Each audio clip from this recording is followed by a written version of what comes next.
Hi guys, this is just a quick video I'm gonna do now, and it's some coconut char that I done yesterday, and I let it cool down all yesterday. I haven't inoculated it yet or done anything to it. I wanted to show you it in the pieces that it came in before I crushed it down or done anything else with it.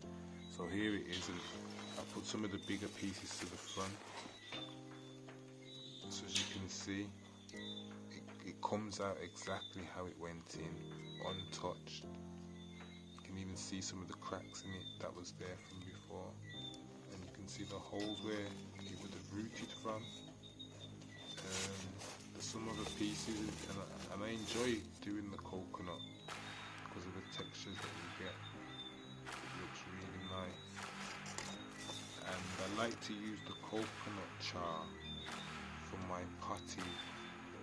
So for seedlings as well.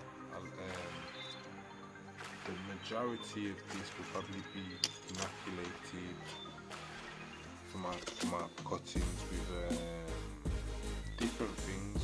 In fact, we're going to make some different videos showing you things that we can inoculate this with instead of just the usual compost or urine.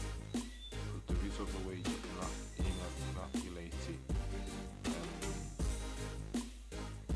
You can control what you want to feed your plants with this, basically,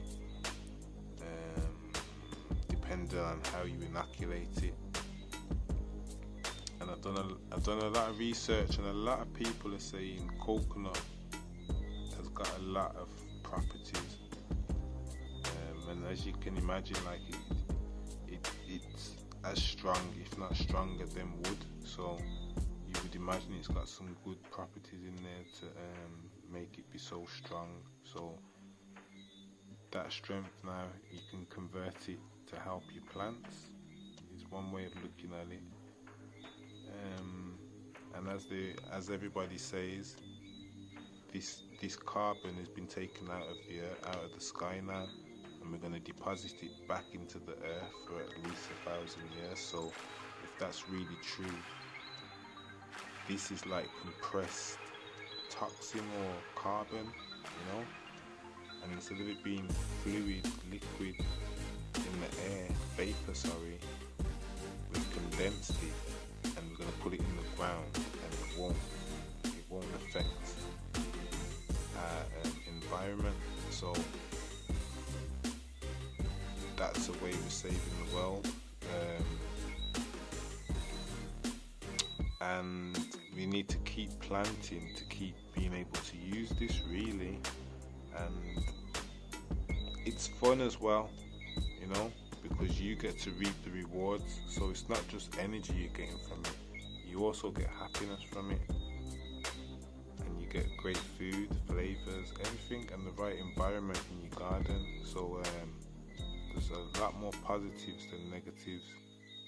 It was just a quick video to make you keep thinking about organic, natural ways, and if you're not doing this already, to use it in your garden. And if you've got any ideas of how to inoculate it, put it in the comments.